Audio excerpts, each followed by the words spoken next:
Hello, how are you? I'm just going to give you a few tips on doing your dramatic monologues. Um, the first thing to do is choose a convincing character, and the easiest way to do that is to pick somebody who's real, somebody that you know, that you've witnessed, so that you could have their turn of phrase and their mannerisms. Um, you could also just be yourself because you know yourself intimately, and that's another good option. The second thing is to give your character a bit of dimension.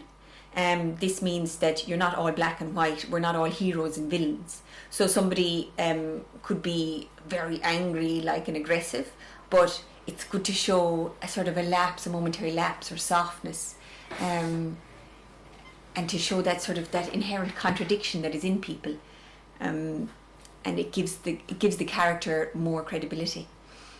The third thing I would say is in writing your monologue, it's not like a dialogue. In dialogue, we often don't say what we really feel. It's all subtext and everything's under the surface and held in. And with monologue, you kind of get a chance to express and tell your truth. Um, and that's usually what it's used for. So you can have you can have a good bit of fun with it. And you can be balancing the two as well. You could still be suppressing, like it's I just came from like a really exhausting visit with Karen. I went in to see how she's getting on with the lockdown and all that. You're like, no, I haven't been to see her like in ages, and she'd never call in to me.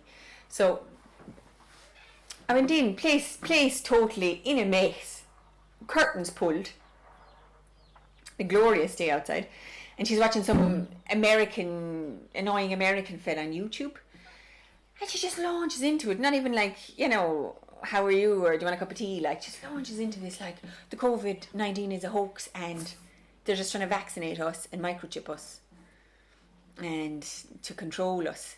And I was like, I just tried to keep it light. And I just said like, well, sure, no harm. Like, no harm, Karen. They could do a tracking a few of them delinquents out there. And she just went off on one then. Like, she's like, you're so narrow-minded, Siobhán.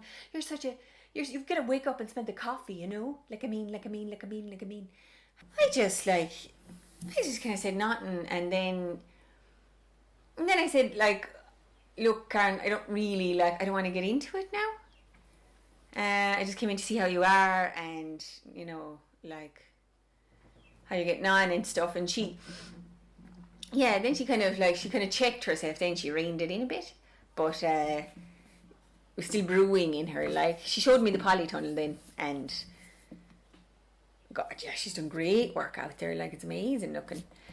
And she gave me like seedlings and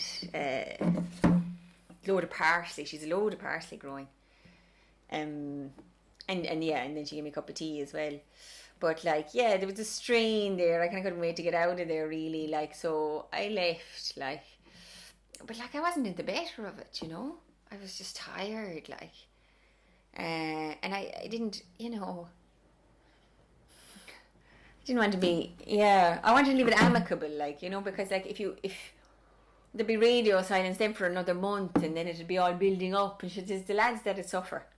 Because they wouldn't be able to be tension there. They wouldn't be able to see each other. So but I should have said something to her. Really, I'm sorry. I'm years listening to her going on, like, about the new world order, like, and then she's preaching to me in her pajamas, like, that I need to wake up and smell the coffee, like you need to get dressed. But yeah, I have to drive to Dublin with her next week, so I that's 4 hours in the car, like. Yeah, so I wanted to, that was in the back of my mind as well. I don't want to make that any harder than it has to be. God. Oh yeah. So that's it. That's the kind of day I had.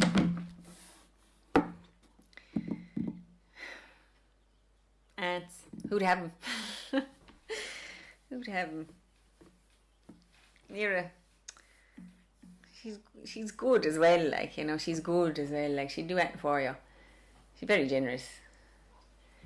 Jesus, when she has an off day, like you just want to steer clear, like, that's it. Trying to steer clear.